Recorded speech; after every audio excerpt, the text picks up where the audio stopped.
Madame et Monsieur, bonjour.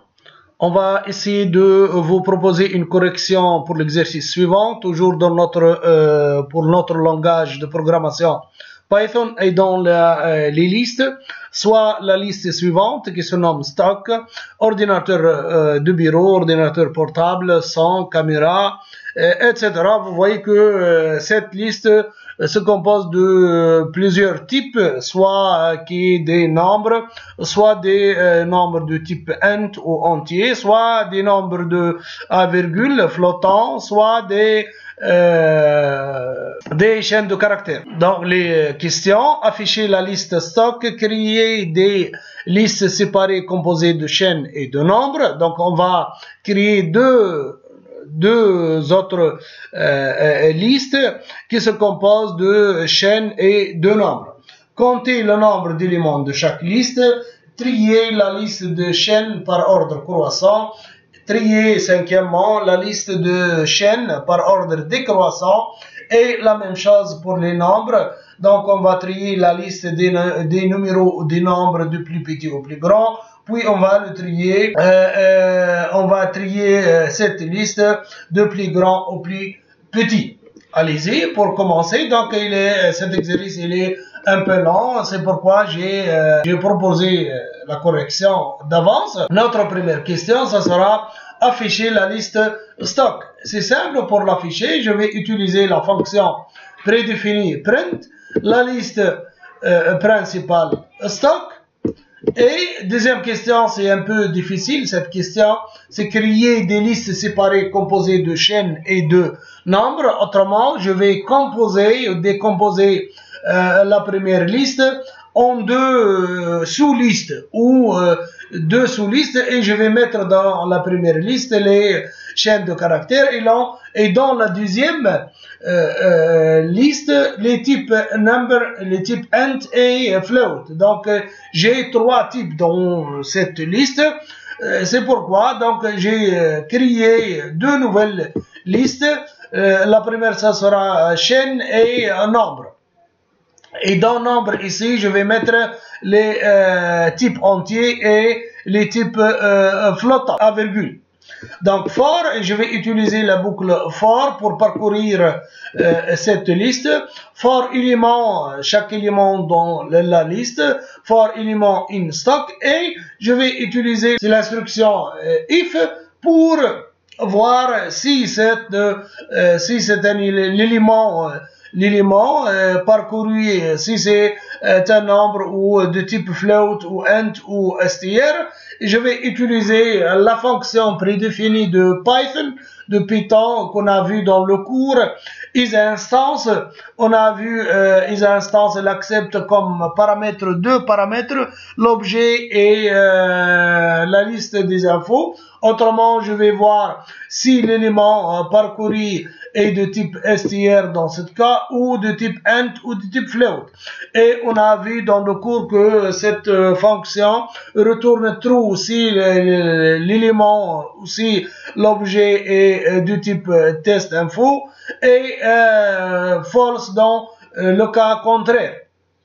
Donc pour le faire, j'ai écrit if instance is instance élément str, les deux paramètres, ça sera l'élément et le type ici, ça sera le str. Si c'est le cas, donc je vais ajouter, je vais remplir la chaîne qui a été créée ici, la liste chaîne.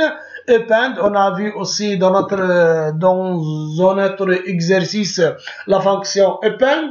Je vais ajouter l'élément à la liste. Sinon maintenant elif ou else if is instance, l'élément is est de type end ou or ici ou de type float. Pourquoi? Parce que j'ai dit dans la liste on a trois types qui est le str, le string et l'integer et le float.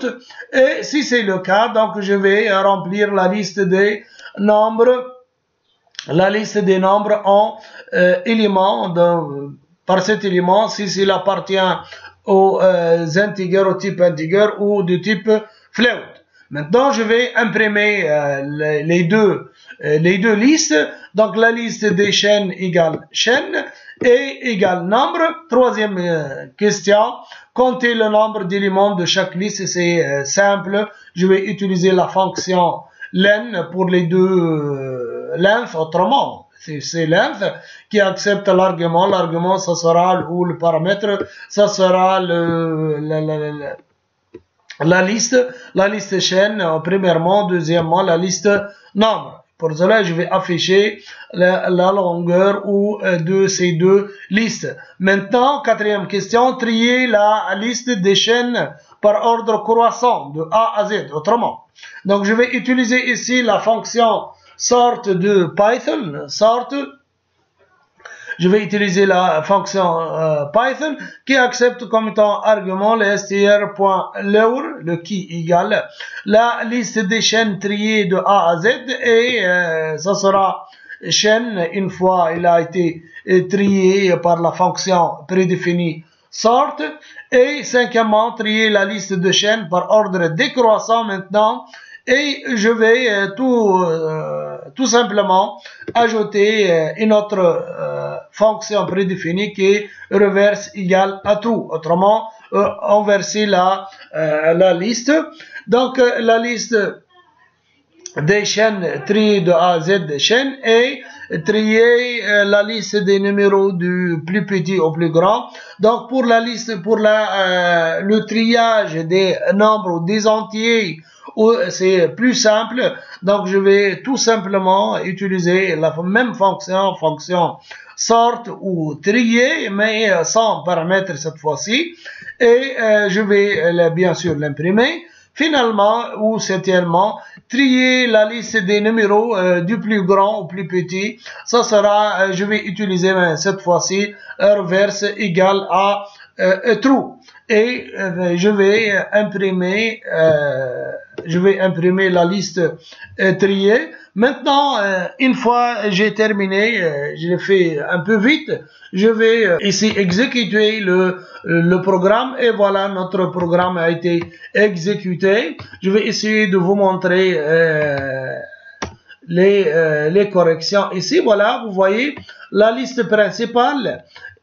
La liste principale, ici la liste des chaînes, voilà, chaîne, c'est ordinateur de bureau, ordinateur portable, caméra, haut-parleur, télévision, etc. La liste des nombres, où voilà, 310,28, 27,0 et 1500. Vous le voyez, ici, notre deux chaînes ne sont pas triées encore. J'ai tout simplement affiché les deux liste. Le nombre d'éléments de chaque liste maintenant, donc la liste chaîne contient 9 éléments et nombre contient 5 éléments. Maintenant, je vais trier la liste chaîne de A à Z. Donc, vous voyez, barrette de mémoire, caméra, donc BC, caméra, carte, etc., clavier, haut-parleur, ordinateur, etc. La liste maintenant de chaîne triée de Z à A, donc j'ai utilisé reverse égale à true. Donc maintenant de Z à A, le dernier élément dans le triage de A à Z devient le premier élément. Donc vous le voyez, télévision, souris, ordinateur portable, etc. Maintenant, je vais trier la liste des nombres de plus petit au plus grand. Vous voyez 27, 100, 310, 500, 1000, etc. Mais de plus grand au plus petit, 1500, 3, 10, 28, etc. Et voilà, on a essayé de corriger l'exercice et proposer une solution. Bien sûr, il existe d'autres solutions. Merci et au revoir.